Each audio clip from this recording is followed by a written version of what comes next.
before, and I think the rock bottom is an accumulation of rock bottoms, but one which really stands out. I can't remember, it's a few years before I stopped drinking, but I'd racked up a huge amount of debt with credit cards and loans and, yeah, all sorts of stuff. Not borrowing money off people per se, but so anyway, I thought a good idea would be to get a consolidation loan. And yeah, it was probably for 20 grand or something. Wow. It was a nice amount of money. It was a big chunk. And I thought, you know what? I'm going to get my life together, but first I'm going to add a few extra thousand onto the consolidation loan to have a bit of fun with. And basically, to cut quite a long story short, I thought, okay, I can't remember exactly how many thousand it was on top, but I rang up a mate. I said, hey, do you want to go to Milan for the weekend? I remember it was in the February. I think this was the February, 2, maybe 3 years before I finally stopped. But he said, yeah, of course. Sounds good, especially if you're buying my flights. I was like, yeah, well, I'm loaded now. So we went to Milan, but the whole idea was to not drink, ultimately, or to have or moderate. And we got there. We got on a late flight, didn't drink on the flight, was being very well behaved, and went to a restaurant and had a nice bit of Italian food, local restaurant. It's like, well, maybe I'll have one bottle of wine. And so we got one bottle of wine to share between us. Bearing in mind, my friend was also, or is, a big drinker. And we had one bottle of wine. I said, well, should we get another bottle of wine?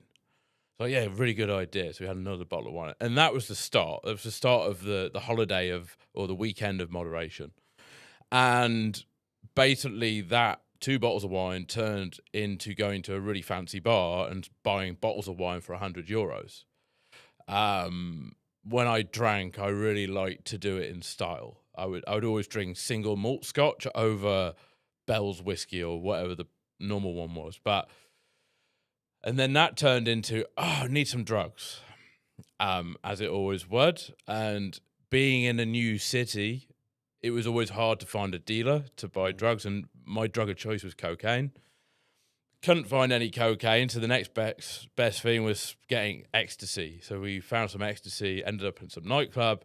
Still, it was like, I need cocaine. So anyway, it was all a bit blurry in between this time and ending up into this next situation, which was finding myself in, I think, what was a strip club. I'm not really, it might have been something a little bit more than a strip club. They had back rooms and and at this point we had discovered how to buy cocaine. And the next thing I remember was being in this back room of this, what I think is a strip club, with naked women everywhere, cocaine on silver trays, bottles of tequila. It was, if anyone has seen the movie Scarface, it was Scarface ultimately. And the next thing, my friend walks in and, Jack, what you doing? Going mental. He's like, check your bank account. And ultimately, the place had obviously, you could pay for cocaine or alcohol or women or whatever on a card machine. And I'd spent something like already just in 30 minutes, like £1,500. And he said, what are you doing? I was like, what's it look like I'm doing? I'm having fun. And it just didn't even, at the time, in the moment, I was just like, well, what's the problem? And he really lost his shit with me, basically. And this is a guy who's also taking cocaine. Mm-hmm. And it was just, what are you doing? And then I remember, all this was happening. I remember thinking, I need to throw up. And I was like, well, I can't throw up over naked women. I was just like, I'm throwing up in the corner of the room. And it's just like, pfft. Anyway, he dragged me out in the end, and that was that. And that was the first night of our weekend away with my consolidation loan money. Wow. And spent quite a few thousand in the space of 24 hours, with money that I shouldn't have even been spending anyway.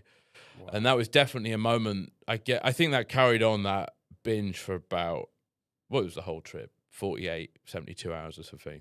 Wow. And getting back to the UK after that was a rock bottom moment. Absolutely. Wow. Thanks for sharing that. No problem. I mean, what's interesting, I've been doing a bit of professional stalking online, and of you've got course. some amazing content on your Instagram and everywhere else that you post. And you made a really good reel a couple of months ago about rock bottom. You know, you were basically saying that it isn't one moment, it's an accumulation of moments. And the reason I bring that up, because I completely agree with that. The reason I bring that up is you shared at the beginning of telling us that, I think you didn't stop for like 2-3 years after that. So some people think of a rock bottom moment is, you know, it's the moment where you stop, but actually it was just another data point building up to you being unable to ignore the pain anymore. What was it about that story? What was it in that story that it sort of really taught you something? Because it sounds like there's quite a bit of data there. Yeah. I think I was living a life that I shouldn't have been living, ultimately, because I wanted to be a rock star, and I wasn't a rock star. Well, I guess I was in some capacity. I was leading the life of a rock star, but I didn't have the finances to live that life. And I don't think anyone ultimately does, you know. It's the more money you earn, the more it gets out of control. And but yeah, I really learned that I guess I was trying to be something I wasn't. Right. And trying to be something you're not, if you're not yourself, you're not happy, because you're ultimately trying to run away from yourself. So I guess that situation, and plenty of other situations like that, there's quite a few stories similar to that one. Yeah. Yeah, it's you've always need to be yourself, you know. And if you don't feel like you can be yourself, you've got a problem. At the time, I guess I wasn't so aware of that, but now looking back, it's very obvious to me that person I had built my identity around being this rock star. It wasn't me.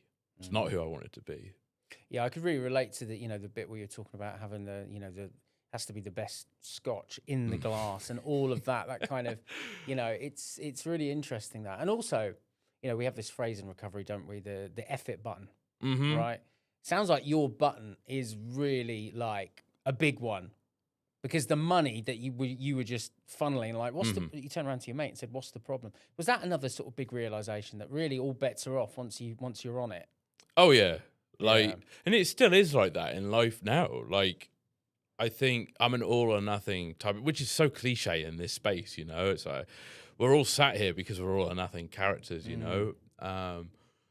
But I think, and we'll get into more of this later, but how some of us are wired differently to others. Yeah. And if I like doing something, I'm going to do it all the time.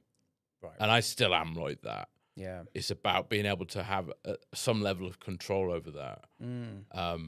But yeah, that button is always, like, back in those days, yeah, it was, I would do anything and I wasn't scared of the consequences. Yeah, got it. I was exactly the same. It's quite interesting what you alluded to there, though, that if you can take that energy, that kind of like hyper focus that we have an active addiction, and then sort of flip it into something else, Yeah. it's really a huge force for good, isn't it?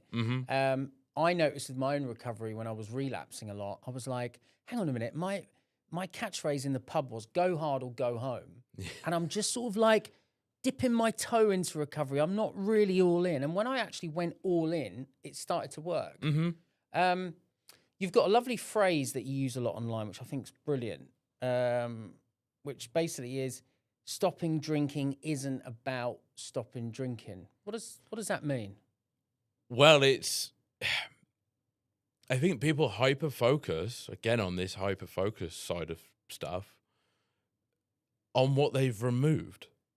And again, it's like, what do we want from stopping drinking?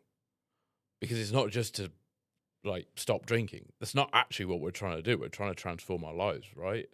We don't stop drinking because we just don't want to drink the alcohol anymore. It's because we want to repair our relationships or be there for ourselves, to show up fully for ourselves, which means then we can fully show up for other people. It's to better our health. It's to achieve greater things, whether that's in professionally or personally, to run a marathon. And I think where a lot of people I hate to use the word fail, because failure is only failure if you don't learn from it. But Sure.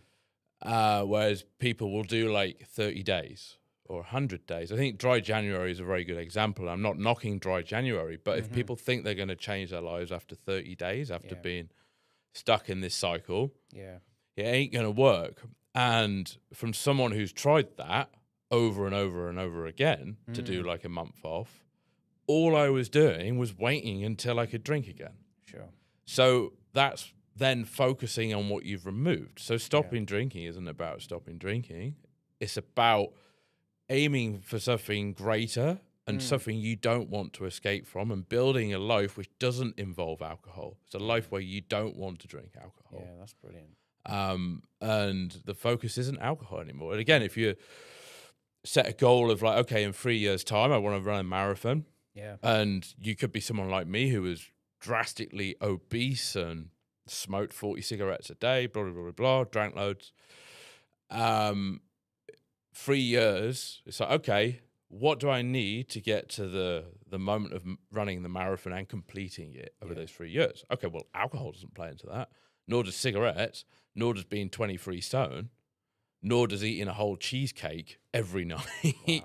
Yeah. So if you set a more of a lifestyle goal, and that's the focus, and you just think, okay, well, alcohol doesn't play into that, Yeah. you've removed the focus, Absolutely. and it's not about stopping drinking.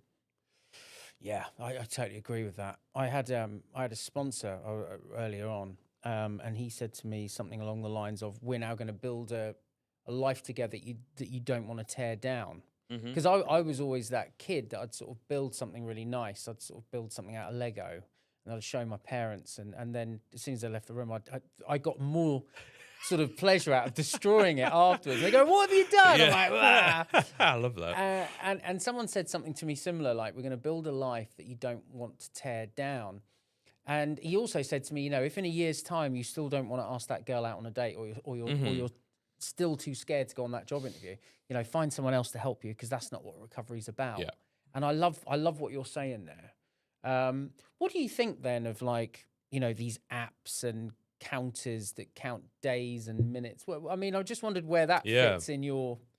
It started to change my perspective on all this, actually. I was recently approached by a startup new app company. Right. It's a really cool concept. I really believe in it. But then I was thinking, you know, do I now, because of what I've just said, think it's a good tool, I guess is the right word.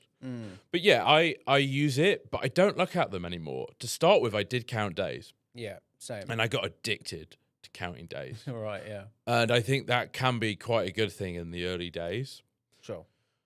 But after a certain amount, I don't know about you, but after a certain, I know exactly when I stopped drinking. I will never forget that day. And I know roughly, I can't tell you the days anymore.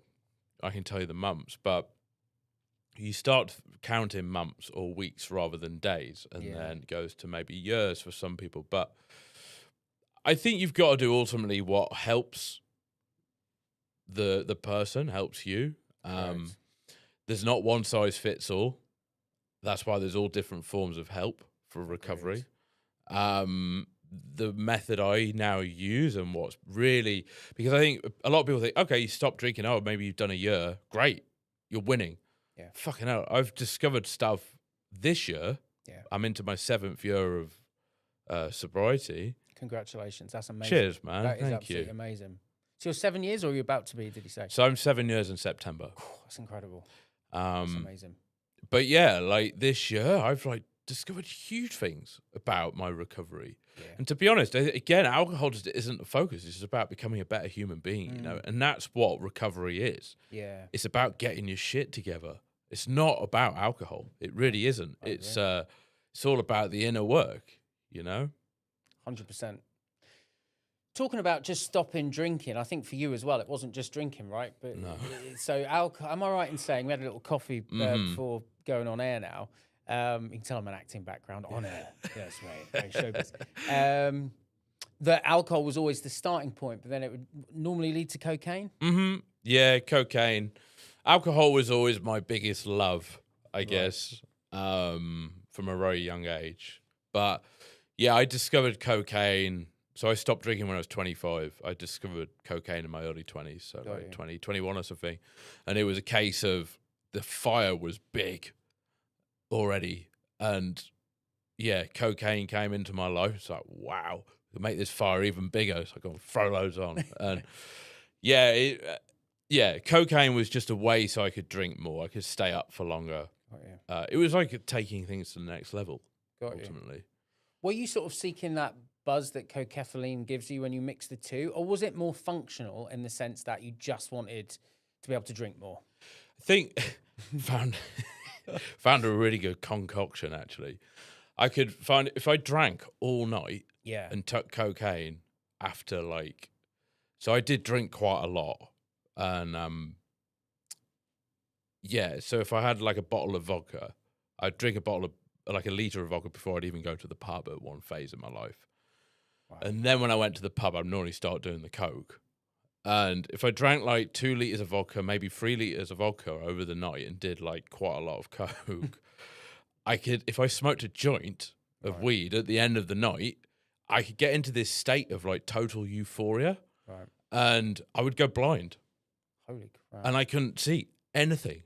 And I'd literally have to crawl around and I could like make this happen. I found like this perfect balance between alcohol, cocaine, and then whatever weed put into the mix. Because I would never smoke weed. When I was younger, I smoked weed and stopped when I was 17 Oh, yeah. because I didn't really like the way it made me play the drums, and we'll get onto that later. But Right.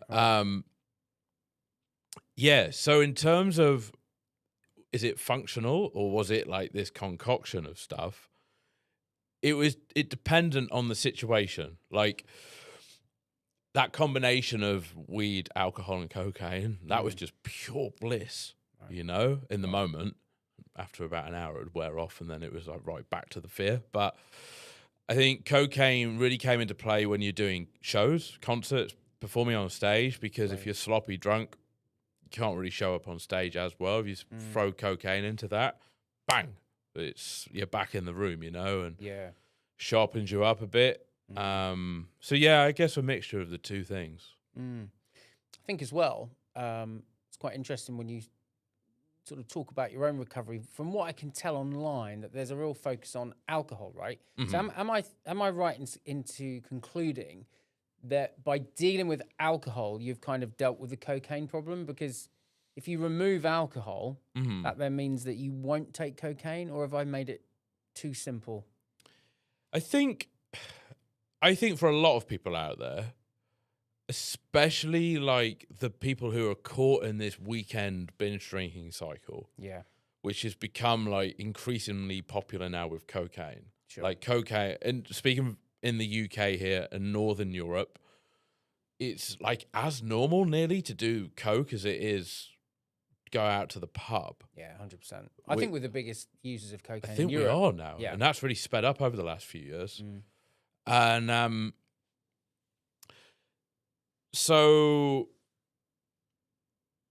I forgot the question. No, it was all right. I do it all the time. ADHD. No, it's fine. It was just interesting. I just wondered if taking out alcohol, sort of, for want of a better phrase, kind of healed your cocaine addiction. Yeah. I guess I'm imagining it a bit like Skittles. You take one out. And Yeah. So yeah, basically, if I'm completely honest, alcohol now, because it's everywhere.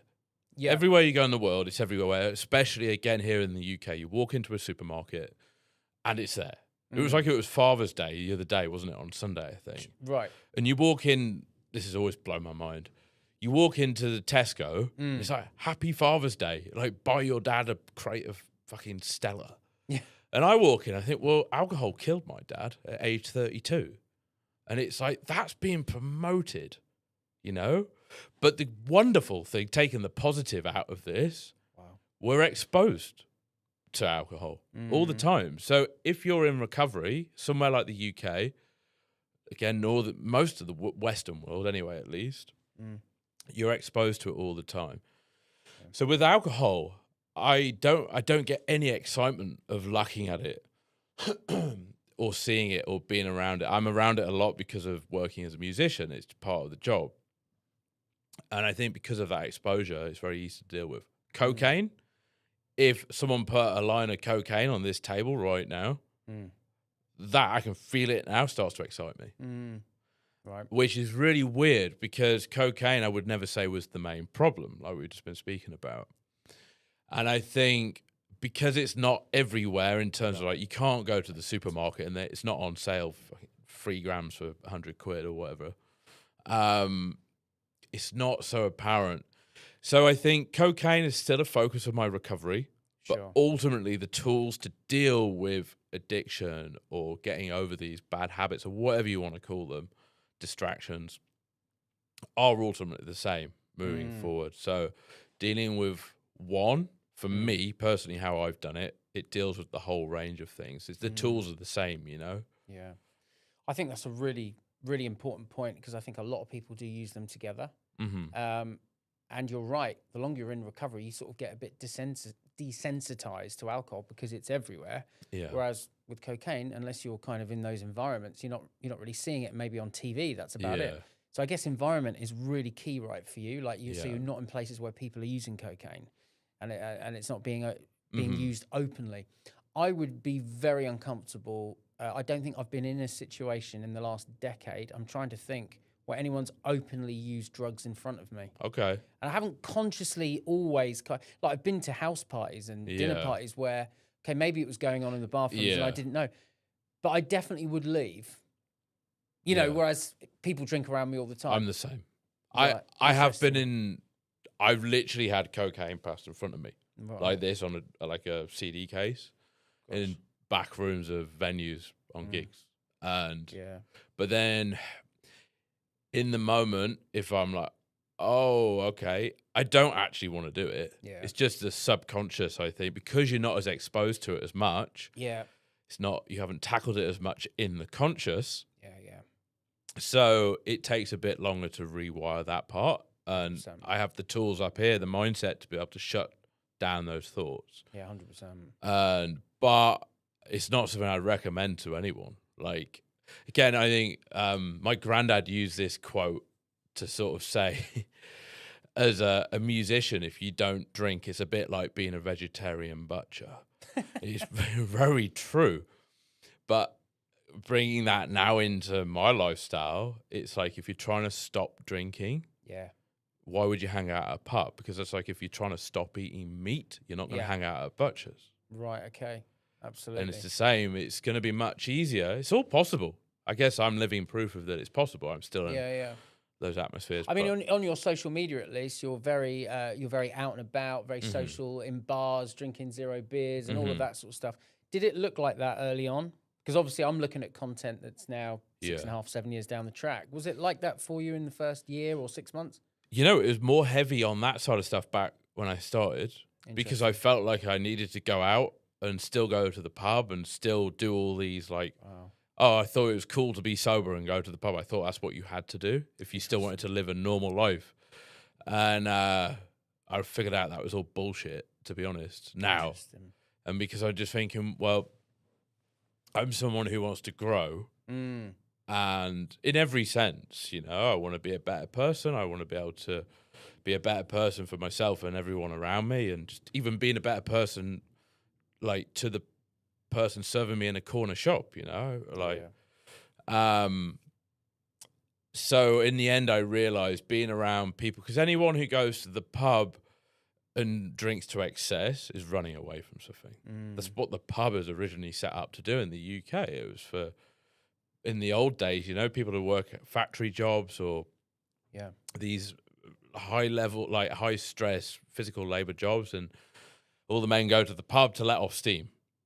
But if you have a life that you don't want to escape from, why do you need to let off steam? That's so true. So I don't feel the need to go to the pub anymore. And I also have the confidence to not say, no, I'm not missing out on anything. And I can wholeheartedly say that now. I never used to be able to. So yeah, now I hardly go to the pub or the bar, unless I'm working. Yeah, same. Yeah, maybe to eat or if there's a good reason to be there, like someone's birthday, or something like that. Yeah, and it's not even a conscious thing. It's just that I'd rather hang out in a cafe or a restaurant, or do this, or do this. Yeah. So if someone was sort of like in their first week of recovery, very early doors, and they say, actually, I'm just gonna you know, go down the pub with my friends who are still drinking and have a zero beer, what would your response be to that? I know it's a very general thing. Yeah, I was going to say it depends on the human and the Okay. level of where they were at. If it's someone Right. who is physically dependent on alcohol, no, that's a stupid idea. But if it's someone again who has maybe more removed it for a lifestyle choice, Yeah. or I guess like me who had been trying to remove it, I wasn't completely physically dependent at the time, so I felt like okay, not at the stage of when like within a week I probably wouldn't be in bed sweating and shaking at that point. Got you. If you feel confident enough to do it, go for it. I'm not here to stop anyone doing anything Yeah. or say you should be doing this. You got to do what feels right, but you do need to be honest with yourself, and that's something we're pretty bad at as humans. Yeah. Being truly honest with us, and it's a why.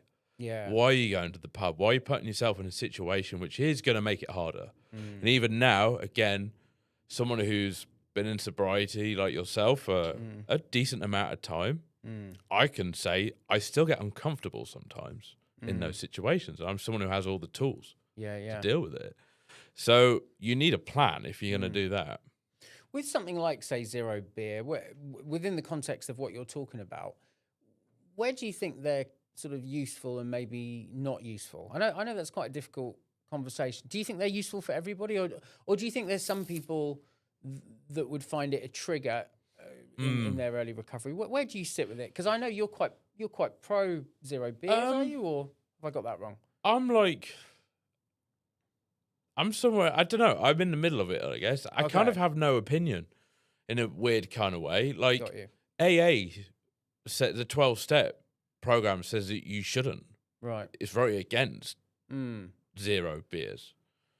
Whereas I don't think that's the right approach, because that's a bit like criminalizing drugs. Well, then we all want to do it. Yeah, we want to do it. Yeah.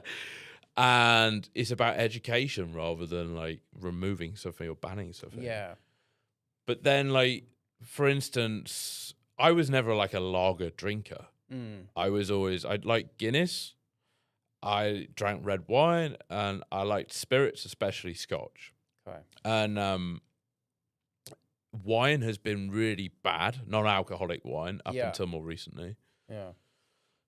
Guinness, they brought one out, a 0% Guinness, which I tried in 2020. I remember it in the lockdown, and having one sip and being like, nah, I can't drink this because it's so close. Right. It triggers me Interesting, because yeah. I'd always follow up a Guinness with a single malt Scotch or a Jameson's. Yeah. I don't know what mood I was in.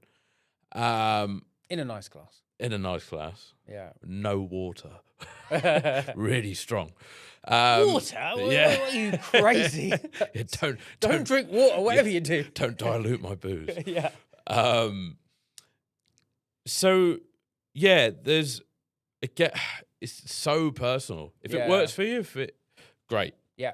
If it doesn't, don't do it. Yeah. And yeah, I think it's interesting because there's nothing actually in any 12-step literature that says that. I think a lot of that is kind of members yeah, kind of being vocal online about it. But I think you are right. There is a kind of mantra that non-alcoholic drinks are for non-alcoholics, and I agree with you. I think that's far too black and white as well. yeah. There was an interesting study. You know, I love a study. There was a little study on this, and basically the study concluded that the more severe the alcoholism, the more likely they were to trigger you if it tasted like the real thing. Yeah. Which I think is potentially interesting. I'm always a little bit cautious with them in a rehab setting, just purely because they're usually a bit more kind of chronic and severe. Yeah. But, you know, I love, I'm partial to the odd mocktail, so I'm a complete hypocrite. But they don't trigger me because they just taste like juice. But Yeah, it's different. But I've never dared a zero beer yet. I'm Okay, worried, interesting. Bit worried about the taste Yeah. triggering me. But interestingly, I might be fine. But yeah, I guess I just don't want to tempt fate. Yeah, like if it's not a real big desire or anything, Yeah. why change something what's working? It's interesting though. I've got this really lovely glass that I have at home. Talking about glass, it's quite heavy. I mean, it's very sort of a heavy glass, and my drink of choice at the moment, I absolutely love it, is this ginger cordial that Yeah, you that's can good. buy. and it's really fiery. Yeah. But it doesn't taste like Scotch, but it does No. feel a bit more grown up. Yeah, yeah, And I just yeah. have it with soda water and a lime. Yeah. And it feels amazing. Yeah, I'm a big ginger fan for the burning Yeah, sensation. isn't that interesting? Yeah, yeah. yeah. And what I love about it is it doesn't mimic Scotch. It's just No. got that burn, so it just feels a bit more adult. Yeah, yeah. Yeah, rather than Sprite Zero is my other. I mean, I swear I'm not sponsored by it. Yeah. Sprite Zero. Actually, talking about sponsors, let's go to the sponsor now. Okay, so I want to ask you something else. And actually, this potentially is a little bit tricky. You shared earlier that your dad passed away at 32, which I didn't know actually. So I'm sorry to hear that. Something that you've said online a couple of times I've heard is that drinking is selfish.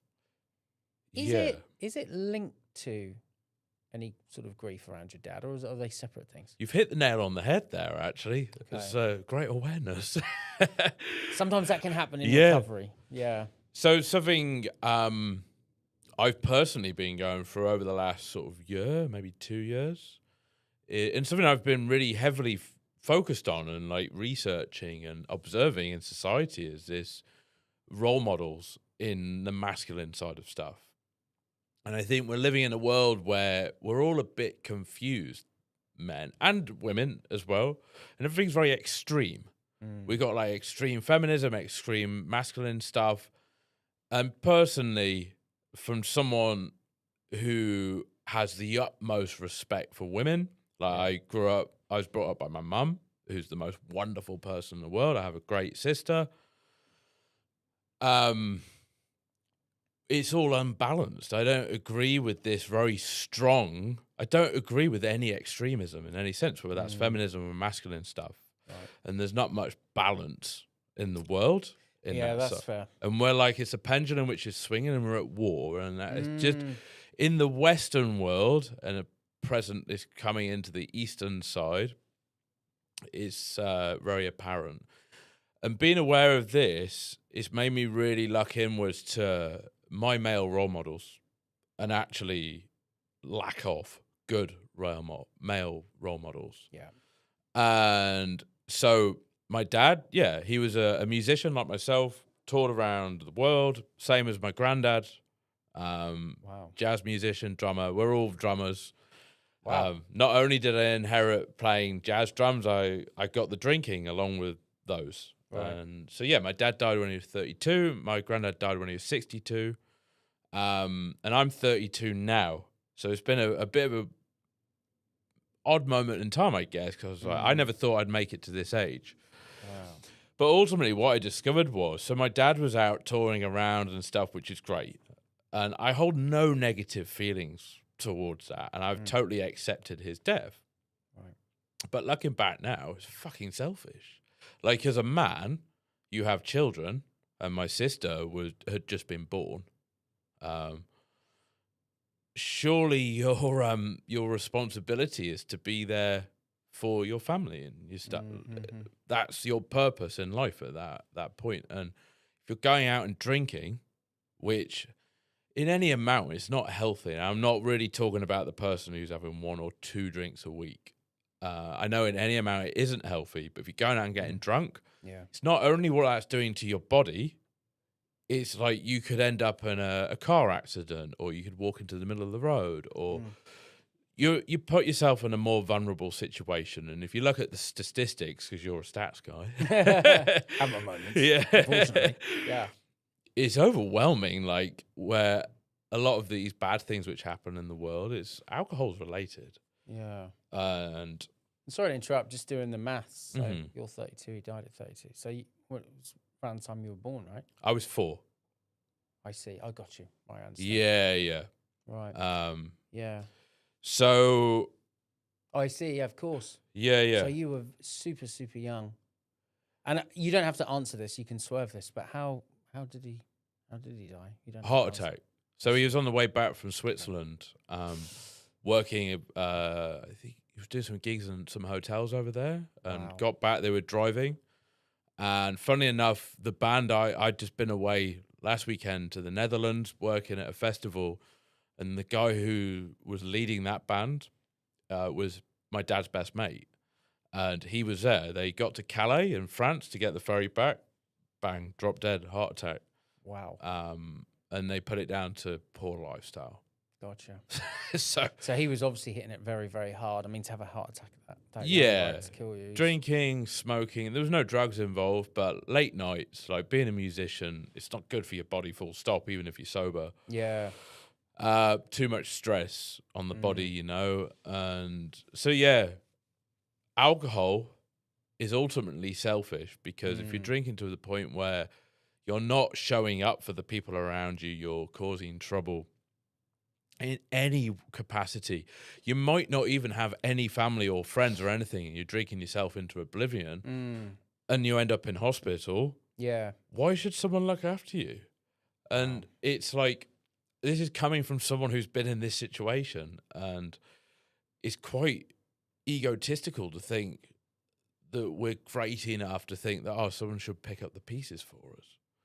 And I like that tough approach. I think it's not spoken about enough. How do you view then your kind of chaotic years? Have you got compassion for yourself, or is it more like, do you look back and go, bloody hell, Jack, sort yourself out, mate? What's wrong with you? How do you view it now with that sort of context that we've talked about? I'm sounding quite harsh and brutal here, but I'm a very compassionate person. I actually want to help everyone, and you can see. I'm in a position where I understand every side of the situation now, like you are as well. And it's the amazing thing about sobriety.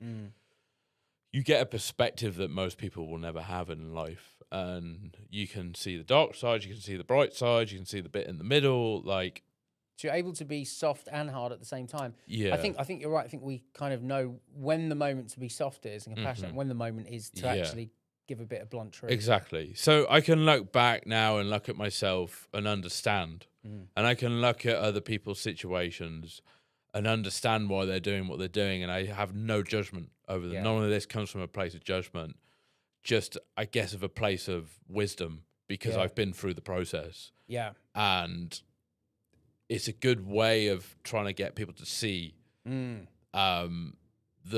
it is selfish. Yeah. It is a selfish act. And especially, I think, because I'm talking from personal experience, because I've lost family members. Like, again, my granddad died when I was really young and through the same thing. And a lot of friends. Like, even, I think it was 2 weeks ago, a really close friend died. Liver failure. Sorry. Or liver cancer. Right. And drinking. Yeah. And again, that's ultimately selfish, you know, and it could think, it's not all about me, you know, and how I feel. But I've started to look at life, because I used to be so selfish. It was all about, what do I get out of this? Like, what am I getting from life? And realize that if you want to find true fulfillment, you need to be in debt to life. You should be giving more than you take all the time. Oh, I love that. So that's so true. That's amazing.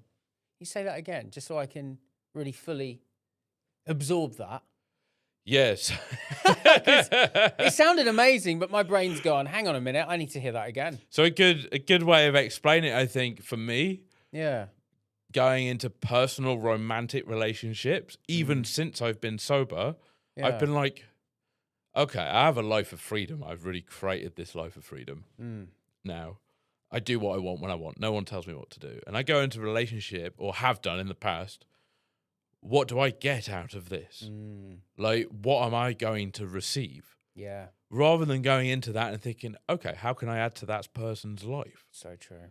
So giving, and I can't take the credit for this, because I heard there's a cowboy I follow on YouTube who's he's about 60 and has all this wisdom. And it's about giving much more than you receive in life. And that applies to everything. It's not just relationships. It's about business. And if you give and you give value and you do it from a place of like, it's sincere, you know, you can't be like, okay, it's not like a maths equation. If you keep doing this and doing that, you'll get this. It doesn't work like that. You're so right. Like, if I went to your birthday party back in the day, I didn't really care about your birthday. I mean, I'd show up and say, happy birthday, Cheers, Jack. Do you know what I mean? I'd be like, hey, Jack, it's your birthday. But it was really about, what have you got? What can you give me? What friends have you got that I can pull? You know, where is it a free bar? You know, can you make a call for me? Blah blah. It's all that. Can I impress you? I remember aforementioned sponsor. Second year of sobriety, someone passed away that meant a lot to me, and I had to go to the.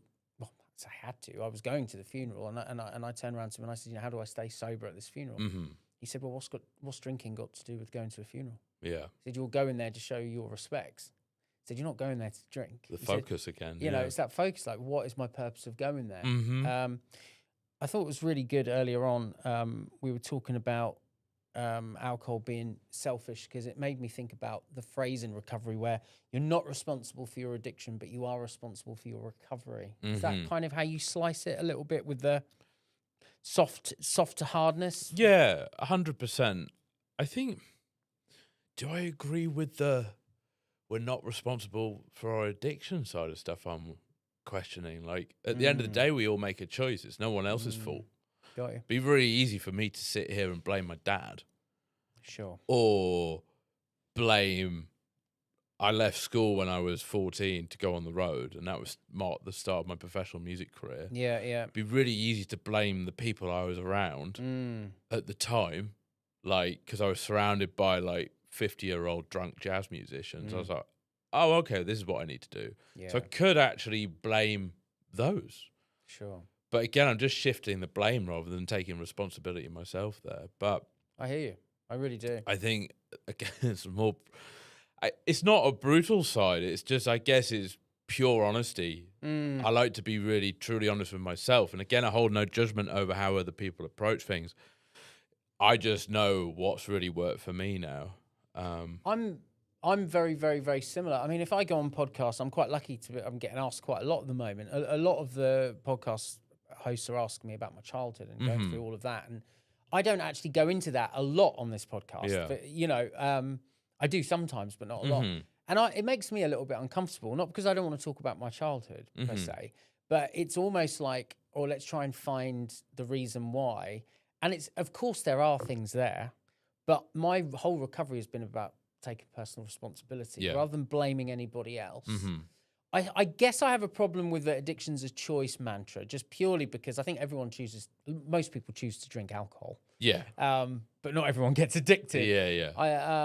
I think the reason why we choose is quite interesting. But surely there's a point on this journey where you've got to look yourself firmly in the eye and go, I'm got to go in a different direction. Yeah. And I am responsible for that direction. And that's what the first step of making a move forward is. And it's a case of like, right, I am fucking done. Is that what your rock bottom was about then? Lots of moments all kind of coming together, almost like a big bang. Lots of molecules of anxiety moments that went boom. Yeah. Do you remember the boom? Or was it too lazy? Oh, I'll never forget that. 28th of September, 2018. Tell me about that. So the whole of 2018, I've been trying. So I had my first like serious relationship, I guess. And I was really trying to, she hated my drinking. So I don't know why she was with me, because that's who I was. That's my identity back then. But I was trying to moderate. Oh, that old chestnut. Yeah. So it started off because she was like, I never want you to do drugs in front of me, which again, I totally get. And I was like, right, okay. And she's like, I don't want you like getting paralytically drunk. I was like, right, okay. And I was like, okay, well, I'm just going to drink Guinness. I was like, I like Guinness. I'll just drink Guinness. And it's only 4.1%, I think, here in England. Right. And I was like, well, that's fine. Can't be doing much harm. So I'd be like, okay, having 4 pints of Guinness every time I go out, that's it. And then that fastly turned into 20 pints of Guinness. But the problem then, I was like consuming all this liquid, but my tolerance was so high, so I would never get drunk. And I was like, well, what's the point of this? It's costing me a fortune just drinking Guinness, getting nothing out of this. So that was so hard. That was like one of the hardest things I've ever done, is to try and moderate like that. And then it started to creep back in. I remember we all went to Greece on holiday. It was me and my girlfriend and with some other friends as well. And they were all doing shots of, I forgot the name of the Greek spirit they have. Ouzo or something. Ouzo, yeah, that one. And I was just like, so unfair. I was so why is life so unfair? I was like, fuck it. And the fuck it button got pushed and started doing shots. And I was like, but it's fine. Anyway, caused a bit of trouble. Nearly got thrown out the hotel. I was naked in the bar at 4 a.m. pulling points. Yeah, there's a picture of it somewhere. I'll send it to you. That's brilliant. Yeah. We'll go to the show notes. I'll put a link. Use it, yeah. Yeah, safe to say that the hotel owner wasn't too happy when he walked out and I was naked squirting. You know, they have the the soft drink guns where they mix like the syrup. It's like, wait, yeah, spraying Fanta everywhere. Amazing. So stuff like that started to happen. And then, September 28th, hadn't done any cocaine for like 3 months. Okay. Actually, I was like, well, this is good. It's like it's working. But I went out and we all went for an Indian in my hometown. And my friend, I guess my drinking partner of the day, had these ciders, Henry Weston cider. I don't know if you know him, but I think so. No. 8.2%. Oh, wow. Yeah, I would have been all over that. Back in the Yeah, day. exactly. And they were free for a fiver. And the shocking thing is, this is in 2018. They're still free for a fiver. How's it not gone up with inflation? Oh, my God. Goes so good. It's a bit like I'm still not drinking, actually. Yeah. And I was just like, for fuck's sake. I was like, I can't. And he just got obliterated. And I was so jealous. Yeah. I was so jealous of people who were drinking when I couldn't drink properly. Right. And I just thought, you know what? I'm done with this. And I just got so drunk, went mental. And then the moment came, we ended up back at a friend's house. And he was a drug dealer, coke dealer, Right. with my girlfriend. And there was a big pile of coke on the table. So I just could not resist. Bang, face in the pile of coke. Scarface stuff again. And yeah, lost all control. That was the end of my relationship. And that was the end of it was the end of my romantic relationship. It was also my end of relationship with alcohol and drugs for good at that moment, because I just couldn't destroy any more of my life. And it was much greater than that. The reason wasn't, I was going to die if I carried on. The doctors had told me that. And, but mentally, I just didn't want to live in here anymore. That's what it really was, you know? And it was this accumulation of loads of things like this. The stress it takes to try and moderate. It was just like, I honestly just don't know how it's for people who are wired like us. I cannot see how it's a possibility. I just really can't, because it takes more effort to do that, dramatically more effort than it does to stay sober completely. I completely agree with you. Yeah. And from that, it was a huge catalyst, wasn't it? Just to completely reframe your life in every single way. I mean, obviously now you've got the Grow Sober movement, your recovery coach. I know you still are an amazing creative and drumming and stuff like that. One thing I wanted to pick you up on is your weight loss journey. Because am I right in thinking you've lost somewhere close to 10 stone? So just at the max. Sorry to interrupt. Do you mind just moving your mic just slightly down? Yes. Just slightly. Or sit up slightly. I've moved slightly down, haven't I? Just slightly. There you go. That's perfect. You're great there. Yeah. I'll ask you that question again. I'll edit into it. One thing I wanted to ask you about was your amazing weight loss journey, because am I right in thinking you've lost close to 10 stone or something? Yeah, just over 10 stone. Wow. Okay. Well, at the peak, I've put on a little bit since, because I got obsessed, and I wasn't feeling my healthiest, I guess, when I got down. So I was 23 stone.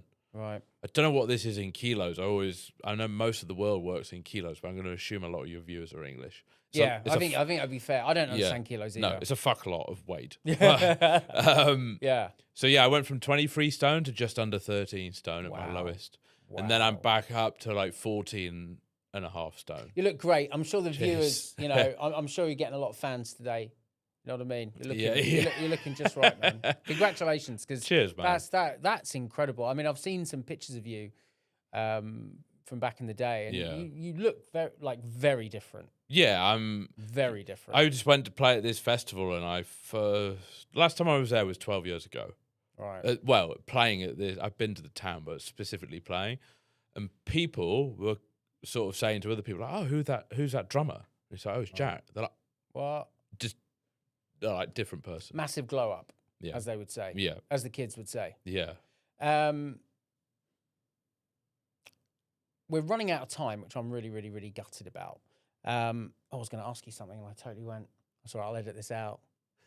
We were talking about losing the weight. Oh, that was it. Is the reason why your weight shot up so much, is it because you were using cocaine and alcohol and then essentially not eating for a few days and then binge eating, or am I simplifying it too much? So my weight loss journey wasn't just when I stopped drinking. So I was at my heaviest when I was 18 years old, when I wasn't doing cocaine. Yeah. And that was a combination of obviously a lot of alcohol. Yeah. And at the time I was eating a lot of food. But then I joined a band. They were all fit, younger guys. And I was like, oh, they were all out like hanging out with like hot girls and all this kind of stuff. I was like, I want to do that. Yeah. And I was like, okay, the way to do that is lose a bit of weight. And that's what I did. And then, but it was a bid, you know. And I guess later on down the road, before I stopped drinking, yeah, I wouldn't eat it all for like 2 days. And then I'd binge eat like crazy. And yeah, I think, again, I wasn't at my heaviest at that point because I think I did start to lose weight in the end because my body just wasn't getting the food or the nutrients. So it started to go into proper, like, destroying everything physically as well. I'm really gutted, Jack, because the clock is really ticking. I think we've got about 3 minutes here, which is mad. I mean, out of all the guests I've had, this might have gone the quickest. I'm like, boom, what's happened? I can't believe it's gone. Bit of a weird question, but I think you might have a nice insight on this. I'm asking some guests at the end of the episode what they'd like written on their gravestone. I wonder if we could end there. Well, it's funny because we had a brief chat, and if you asked me 7 years ago, I would have said, it still makes me laugh, I really wanted a statue of myself completely naked with a bottle of whiskey and smoking a cigarette. And as much as part of my former, I'm still the same person. I'm still a naughty boy. I still like to cause trouble. And I still like to rebel massively. And I think being so sober now in this world is one of the most rebellious things you can do. Agreed. But honestly, I just couldn't give a fuck about a gravestone. And I think I've really shifted. A lot of recovery is about going inwards and ego and letting go. And again, it's this here to serve others rather than to be served ourselves. And yeah, I think my shift in ego has changed massively. And yeah, if I have a headstone, just someone like my granddad's actually just says his name, Pete Cottrell, says musician, born, whatever, died, whatever. It's as simple as that. But to be honest, I don't even care about a headstone anymore. That's amazing. I just think in the world, I'm insignificant. Like, again, you go and stand at the top of the Alps, or it's... Well, you're not to me, Jack. Well, no, I don't mean that I don't mean anything, but in terms of, it's... I think we can do more in the now to create memories than a headstone. I love that. I know it's a little bit cliche, but if there is someone listening to this in that sort of dark moment where they're thinking, you know, I can't get sober, I can't get off cocaine, I know we don't have a lot of time, what would your sort of main message be, or what might have you like to have heard 7 years ago? What my mentor said to me, the person who's responsible for helping me to get to where I am now, he said, just fucking trust me.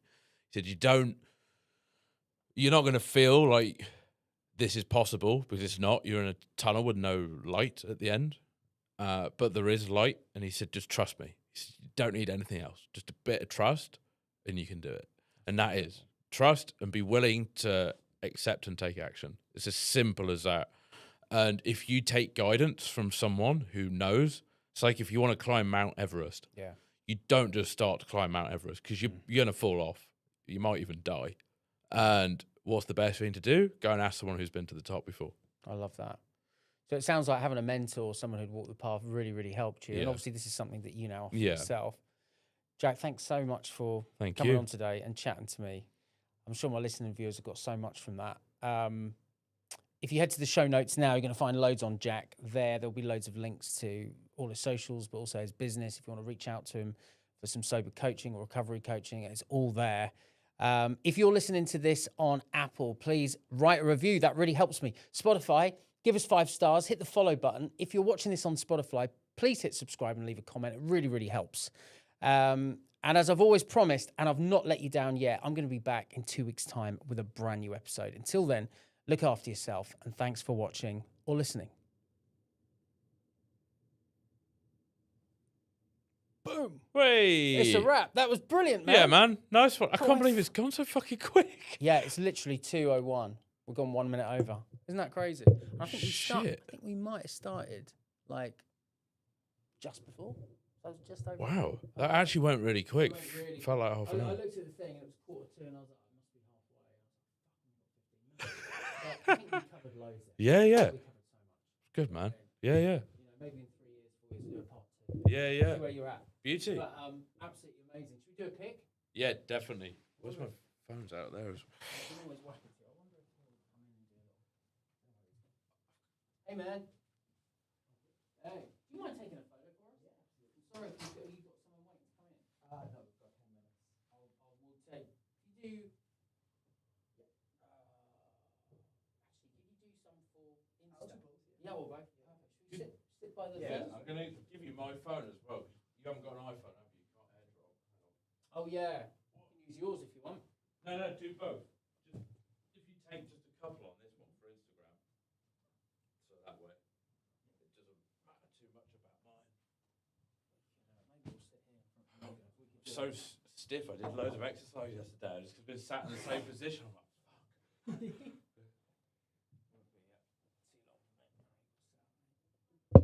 Oh, no.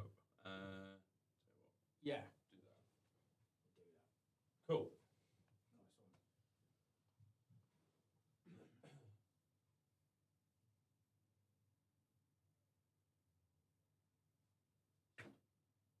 You're making us look sexy again.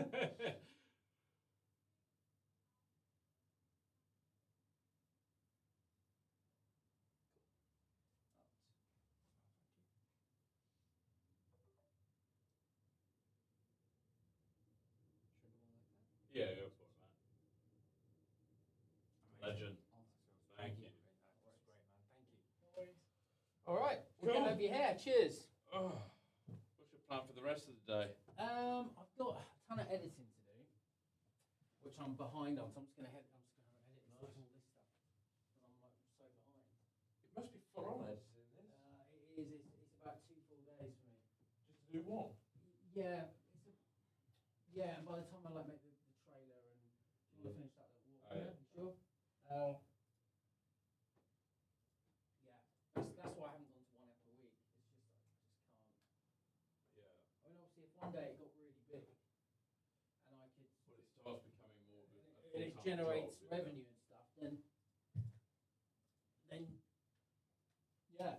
What is that the plan? Is that what you're aiming for? No, never have. No. But it looks like it could be got more via YouTube, actually. Yeah. If anything, that's where I'm getting pennies from Spotify. Oh, Spotify's a nightmare for it. But YouTube's starting to do it right. Yeah, yeah. Interesting. YouTube seems to be becoming the biggest platform now, really, for anything which is Yeah. substantial. Yeah, and podcasting as well. I think Yeah. it's starting to get bigger there. I think I've got everything. I think I've got more stuff. I think that's it. Do you have a bin? Aha. Thanks, man. I'm seeing you twice next week. Got 2. I'll see you, I think, Tuesday afternoon. Great. I'll see you then. All right. I'm booked with you all the way up until end of October. Oh, wow. I'm booked tons of you. So I'll be seeing a lot of you. Thanks, man. Cheers, mate. Can't Thank wait you. to see the light. It's going to look amazing. Oh yeah, Yeah. absolutely. Yeah. Thanks, man. Go. I'll send See you on the next one. Thank you. Thanks so much.